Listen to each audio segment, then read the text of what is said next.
भारतले हालै चन्द्रमामा पठाएको चन्द्रयान 3 को सबै पाठ पूर्जा बनाउने वैज्ञानिक नेपाली भएको रहस्य बाहिरियो। विश्वभर भयो नयाँ तरङ्ग पैदा, भारतले भने नेपाली वैज्ञानिकको योगदान लुकायो। जुन हाम्रो छोरोले 2017 सालमा यहाँबाट जब एपोइन्टमेन्ट पाएर उहाँ गयो, त्यस बेलादेखि नै हामी गर्वित महसुस गरिरहेका नै थियौँ। त्यसपछि जुन यो चन्द्रयानको कार्यक्रमहरू भयो, सेटेलाइटहरू त त्यस्तो त कति नै भइरहेकै थियो उहाँबाट, इसरोबाट। तर यो चन्द्रयानको निम्ति चाहिँ यिनीहरूले धुरमन्धुर प्रयास गर्दा चाहिँ पहिलो दोस्रो दुईवटा फेल हुँदाखेरि यो तेस्रोमा चाहिँ उनीहरू सक्सेस हुनुभयो। र यो सक्सेस हुनुमा चाहिँ हामी एकदमै सम्पूर्ण, हामी परिवार लगायत, हामी गोर्खे सन्तान लगायत सम्पूर्ण भारतभरिका मानिसहरूको निम्ति चाहिँ हामी एकदमै गौरवान्वित छौँ। दक्षिण अफ्रिकामा भएको ब्रिक्स सम्मेलनमा मोदीलाई स्वागत गर्न अफ्रिकी राष्ट्रपतिले सामान्य मन्त्री पठाएपछि मोदीले जनाए कडा आपत्ति। चीनका राष्ट्रपतिलाई भने राष्ट्रपति रामापोसा आफै एयरपोर्ट पुगेर गरे भव्य स्वागत। विमान दुर्घटनामा ज्यान गुमाएका वाग्नर मालिक प्रिगोजिनलाई रुसी राष्ट्रपति पुटिनले दिए श्रद्धाञ्जली। तर प्रिगोजिनले जीवनमा भयानक गल्ती गरेको गरे ठोकुवा। जापानी आणविक केन्द्रबाट निस्किएको पानी प्रशान्त महासागरमा मिसाएपछि प्रशान्त महासागरका यति धेरै देशले जनाए कडा आपत्ति। जापानभित्र सुरु भयो भयानक आन्दोलन। चीनले जापानबाट हुने सबै वस्तुमा लगायो प्रतिबन्ध। भारतीय प्रधानमन्त्री मोदी र चिनिया राष्ट्रपति सी बीच दक्षिण अफ्रिकामा भयो भेटवार्ता। दुई देश बीचको सीमा विवादबारे भयो छलफल। अमेरिकी पूर्व राष्ट्रपति डोनाल्ड ट्रम्पले अदालतमा गरे आत्मसमर्पण। ट्रम्पले आत्मसमर्पण गरेको तस्बिर भाइरल। र भारतमा निर्माण भइरहेको पुल भत्किँदा 26 जनाको घटनास्थलमै मृत्यु, अन्य कयौं मानिस पुरिए। नमस्कार, ग्रेटर नेपाल टिभीले तयार पारेको अन्तर्राष्ट्रिय समाचारहरूको सङ्गालो ग्रेटर न्युजबाट यहाँलाई हार्दिक स्वागत छ।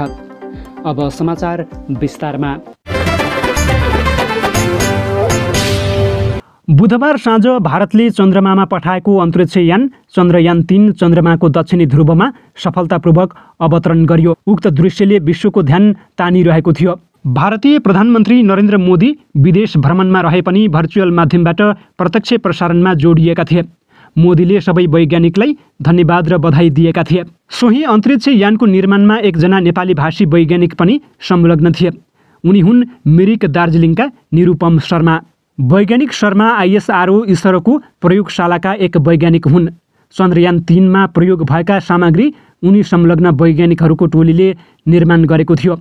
अहिले उनलाई बधाई दिनेहरूको वैरो लागेको छ। मिरिकमा रहेका उनका परिवारलाई बधाई दिन कयौं मानिसहरू घरमा पुग्न थालेका छन्। सामान्य परिवारमा जन्मेका निरुपम अहिले एक सफल वैज्ञानिकको रूपमा स्थापित भएका छन्। उनका बुवा विश्वकवि शर्मा भण्डारीले भने, हामीलाई यति खुसी छोराले दिएको छ कि व्यक्त गर्नै सकिँदैन। निरुपम मिरिककै एक साधारण विद्यालयमा पढेका हुन्। कक्षा 10 आइसिएससी बोर्डबाट उत्तीर्ण गरेपछि उनी दार्जिलिङ पढ्न गए।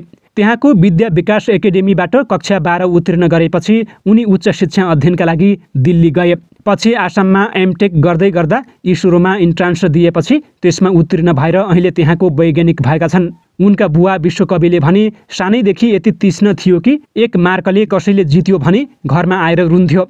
परिवारका उनी सबैभन्दा कान्छा छोरा हुन्। अहिले उनी 30 वर्षका भएका छन्। उनका 2 दिदीहरू छन्। उनले प्राय शिक्षा छात्रवृत्ति पाएरै लिएका बुवा विश्वकविले बताएका छन्। अहिले राष्ट्रिय तथा अन्तर्राष्ट्रिय सञ्चार माध्यमका प्रतिनिधिहरू घरमै आएर कुरा गर्दा परिवारका सदस्यहरूको खुसीको सीमा नरहेको उनको भनाइरहेको छ। निरुपम सन् 2017 देखि इसरोमा आबद्ध रहेका छन्। दक्षिण अफ्रिकाको जोहान्सबर्गमा सम्पन्न विश्वका उदयमान अर्थतन्त्रहरूको साझा सङ्गठन ब्रिक्सको सम्मेलनमा सहभागी हुन पुगेका भारतीय प्रधानमन्त्री नरेन्द्र मोदीको विमानस्थलमा स्वागतको विषयलाई लिएर विवाद नै सिर्जना भएको छ। खास गरेर दक्षिण अफ्रिकाका सञ्चार माध्यममा प्रकाशित समाचारले गरेको दाबीपछि विवाद सिर्जना भएको हो। दक्षिण अफ्रिकी मिडियामा प्रकाशित समाचारमा दाबी गरिए अनुसार जोहान्सबर्ग विमानस्थलमा अवतरणपछि मोदी विमानबाट बाहिर निस्कन मानेनन्। आफ्नो स्वागतमा एउटा मन्त्रीलाई विमानस्थल पठाइएको बारे मोदीले असन्तुष्टि जनाएका थिए। अफ्रिकाका राष्ट्रपति सिरिल रामाफोसाले चिनिया राष्ट्रपति सी जिनपिङमा ध्यान केन्द्रित गरेकाले मोदी असन्तुष्ट भएको दाबी गरिएको छ। यद्यपि दक्षिण अफ्रिकाका उपराष्ट्रपतिका प्रवक्ताले डेली म्याभरेकको समाचारको खण्डन गर्दै समाचारमा दाबी गरिए अनुसार कुनै पनि परिस्थिति सिर्जना नभएको बताएका छन्। दक्षिण अफ्रिकी सरकारले ब्रिक्सका सबै सदस्य राष्ट्रलाई सम्मेलनमा भाग लिन आउने राष्ट्र प्रमुख तथा सरकार प्रमुखलाई विमानस्थलमा कसले स्वागत गर्ने भन्नेबारे पहिले नै जानकारी गराइएको बताएको छ। चिनिया राष्ट्रपतिको स्वागतका लागि दक्षिण अफ्रिकी राष्ट्रपति आफै विमानस्थल पुगेका थिए। डेली म्याभरेकले समाचारमा उल्लेख गरे अनुसार दक्षिण अफ्रिकाका राष्ट्रपति सामाफोसाले चिनिया राष्ट्रपति सीलाई अर्डर अफ साउथ अफ्रिकाबाट सम्मानित गरे, जुन त्यहाँको सर्वोच्च नागरिक सम्मान हो। उक्त अवधिमा दुवै नेताका कयौँ कार्यक्रम सँगै आयोजना भएका थिए। त्यसपछि दक्षिण अफ्रिकी मिडियामा चर्चा सुरु भयो कि रामाफोसा सी जिनपिङको अगुवाईमा व्यस्त थिए। तर वाटरक्लिफ एयरफोर्स बेसमा पुगेका नरेन्द्र मोदीको स्वागत गर्नका लागि आफ्ना एक क्याबिनेट मन्त्रीलाई पठाए। अरू मिडियाहरूमा पनि दाबी गर्न थालियो विमानस्थलमा आफ्नो स्वागतका लागि क्याबिनेट मन्त्री पठाइँदा मोदी खुसी थिएनन्। रिपोर्टमा दाबी गरिएको छ कि मोदीको असन्तुष्टिलाई सम्बोधन गर्न पछि राष्ट्रपति रामाफोसाले उपराष्ट्रपति पल सिपोकोसालाई विमानस्थल पठाए। भारतीय प्रधानमन्त्रीको आधिकारिक ट्विटर ह्यान्डलमा मोदीलाई दक्षिण अफ्रिकाका उपराष्ट्रपति पल सिपोकोसाले विमानस्थलमा स्वागत गरिएको भनेर बताइएको छ। डेली म्याभरेकले मोदीको स्वागतका सन्दर्भमा समाचार छापेपछि आफ्नो साइटमा साइबर हमला भएको समेत बताएको छ। अखबारले एकपछि अर्को ट्विट गर्दै आरोप लगाएको छ कि उक्त समाचार प्रकाशित भएपछि आफ्नो साइटमा साइबर हमला भयो। साइबर हमलाबाट बच्नका लागि वेबसाइटलाई भारतमा ब्लक गर्नु परेको पनि अखबारले बताएको छ। रुसी राष्ट्रपति भ्लादिमिर पुटिनले वाग्नरका मालिक एभगेनी प्रिगोजिन सहित विमान दुर्घटनामा ज्यान गुमाएका परिवारलाई समवेदना पठाएका छन्। तर उनले तोकेरै प्रिगोजिनको मृत्यु भए नभएको भनी पुष्टि गरेका छैनन्। युक्रेनी राष्ट्रपति भलोदिमिर जेलेन्स्कीले प्रिगोजिनको मृत्युमा किभ संलग्न नभएको बताएका छन्। पुटिनले प्रिगोजिनलाई एक प्रतिभाशाली व्यक्ति भएको तर उनले जीवनमा गम्भीर गल्तीहरू गरेको बताएका छन्। म मृत्यु भएका सबै परिवारप्रति हार्दिक समवेदना व्यक्त गर्न चाहन्छु, बिहिबार साँझ पुटिनले टेलिभिजन सम्बोधनमा भने। यी व्यक्तिहरूले युक्रेनका शासकहरूसँग लड्ने हाम्रो साझा उद्देश्यमा महत्त्वपूर्ण योगदान पुर्याएका छन्। पुटिनले प्रिगोजिनलाई कठिन जीवन भएको व्यक्ति भनेका छन्। उनले जीवनमा गम्भीर गल्तीहरू गरे तर मेरो आग्रहमा उनले आफ्नो र साझा हितमा नतिजा पनि हासिल गरे, पुटिनले भनेका छन्। बिहिबारको ब्रिफिङमा पेन्टागनका प्रवक्ताले अमेरिकाले पनि वाग्नरका प्रमुख विमान दुर्घटनामा मारिएको हुन सक्ने विश्वास गरेको बताएका छन्। जापान सरकारले बिहिबारदेखि फुकुशिमा दाइची परमाणु ऊर्जा संयन्त्रको परमाणु विकिरणबाट उत्पन्न दूषित जल समुद्रमा फाल्न सुरु गरेसँगै आन्दोलन थप चर्किएको छ। जापानले उक्त निर्णय गरेसँगै प्रशान्त महासागर आसपासका क्षेत्र र देशहरूले विरोध जनाएका छन्। साथै सरकारको सो निर्णयको स्थानीय र मत्स्य व्यवसायीहरूले समेत विरोध गर्दै प्रदर्शन गरिरहेका छन्। जापानले बिहिबार दिउँसो 1 बजेबाट दूषित पानी प्रशान्त महासागरमा फाल्न सुरु गरेको हो। टेप्कोका अनुसार पहिलो चरणमा 17 दिनभित्रमा 7,800 टन दाइची परमाणु ऊर्जा केन्द्रको परमाणु विकिरणबाट उत्पन्न दूषित पानी फाल्ने बताएको छ। दूषित पानीमा 60 भन्दा बढी रेडियो न्युक्लाइडहरू छन् जसले समुद्री वातावरण र मानव स्वास्थ्यको लागि असर गर्छ। जापानको यो कदमसँगै छिमेकी देशहरू र प्रशान्त टापुका देशहरू आक्रोशित बनेका छन्। जापानको छिमेकी मुलुक चीनले त्यहाँ उत्पादित हुने सबै सामुद्रिक उत्पादनको आयातमा प्रतिबन्ध लगाएको छ।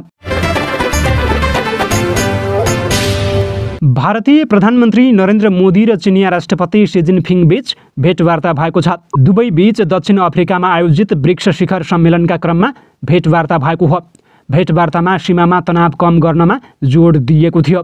विदेश सचिव विनय मोहन क्वात्राले एक ब्रिफिङमा प्रधानमन्त्री मोदीले बिहिबार चिनिया राष्ट्रपति सी जिनपिङसँग एलएसीमा समाधान नभएका मुद्दाहरूमा चासो राखेको बताए। क्वात्राले भने प्रधानमन्त्रीले भारत चीन सम्बन्धलाई सामान्य बनाउनका लागि सीमा क्षेत्रमा शान्ति र स्थिरता कायम राख्ने र एलएसीको सम्मान गर्नु आवश्यक रहेको बताउनुभयो। दुवै नेताहरू सीमामा तनाव कम गर्नका लागि सम्बन्धित अधिकारीहरूलाई निर्देशन दिन सहमत हुनुभयो। प्रधानमन्त्री मोदी र चिनिया राष्ट्रपति सी जिनपिङले ब्रिक्स नेताहरूको प्रेस ब्रिफिङ अघि एक अर्कालाई हात मिलाएर अभिवादन गरेका थिए। दुवै नेताले मञ्चमा केही बेर कुराकानी पनि गरेका थिए। अमेरिकी पूर्व राष्ट्रपति डोनाल्ड ट्रम्पको एउटा तस्बिर अहिले संसारभरका सञ्चार माध्यममा छापिएको छ। यो तस्बिर उनले भर्खरै एक्समा परिवर्तन भएको सामाजिक सञ्जाल ट्विटर मार्फत सार्वजनिक गरेका हुन्। उनी बिहिबार अमेरिकाकै जर्जिया राज्यमा पक्राउ परेपछि कैदीको रेकर्ड राख्ने क्रममा सो तस्बिर खिचिएको थियो। उनले बिहिबार फुल्टन काउन्टी जेलमा आत्मसमर्पण गरेका थिए। प्रहरीको रेकर्डमा राख्न ट्रम्पको मगसट अर्थात् तस्बिर समेत खिचिएको थियो। जुन तस्बिर अङ्कित टी सर्ट, टोपी, कप लगायतका वस्तुहरूको अहिले नै अनलाइन सपिङ एपहरूमा ठूलो सङ्ख्यामा आएको त्यहाँका समाचार माध्यमले जनाएका छन्। सन् 2020मा भएको निर्वाचनमा धाँधली गरेको आरोपमा उनीमाथि मुद्दा चलाइएको छ। ट्रम्पमाथि अघिल्लो निर्वाचनमा धाँधली गरेको, चुनावी परिणाम उल्टाउन खोजेको सहित 13 अभियोग लगाइएका छन्। ट्रम्पले आफूमाथि लगाइएका सबै आरोपहरू राजनीतिक पूर्वाग्रहबाट प्रेरित भएको बताइरहेका छन्। सन् 2024मा ट्रम्पले फेरि राष्ट्रपतिको लागि उम्मेदवार बन्ने घोषणा गरी अभियान चलाइसकेका छन्। उनी $2 लाख रकम जमानतका रूपमा राखेर रिहा भइसकेका छन्। CNN का अनुसार ट्रम्पले जेलमा 20 मिनेटभन्दा केही बढी समय बिताएका थिए। प्रक्रिया पूरा गरेपछि उनलाई जमानतमा रिहा गरिएको थियो। जेलमा ट्रम्पको औँठा छाप सहितको उनको शरीरको उचाइ र तौल नापिएको थियो। जेलको रेकर्ड अनुसार ट्रम्पको उचाइ 6 फुट 3 इन्च र तौल 215 पाउन्ड रहेको छ। यसअघि पनि ट्रम्पले 3 पटक अदालतमा आत्मसमर्पण गरेका थिए, तर उनी जेलमा गएका थिएनन् र अन्य कैदी सरह उनको मगसट लिएको थिएन। अमेरिकी इतिहासमा नै कुनै पूर्व राष्ट्रपतिको मगसट लिएको यो पहिलो घटना हो। भारतको उत्तर पूर्वी राज्य मिजोरममा निर्माणाधीन रेलको पुल खसेको छ। पुल खस्दा मृत्यु हुनेको सङ्ख्या 26 पुगेको छ। निर्माणाधीन रेलवे पुलमा काम भइरहेका बेलामा पुल खस्दा 26 श्रमिकको मृत्यु भएको हो। मिजोरमको राजधानी आइजबलबाट 21 किलोमिटर उत्तर पश्चिममा रहेको साइराङ सहरमा निर्माणाधीन पुल भत्किएको थियो। हवस् त, यिनै खबरसँगै ग्रेटर नेपाल टिभीले तयार पारेको अन्तर्राष्ट्रिय समाचारहरूको सङ्गालो ग्रेटर न्युजको समय सकिएको छ। प्रत्येक पलका ताजा अपडेटको लागि हामी तपाईँको माझमा छौँ। तबसम्मको लागि म विवश बुढाथोकीलाई पनि आज्ञा दिनुहोस्। नमस्कार।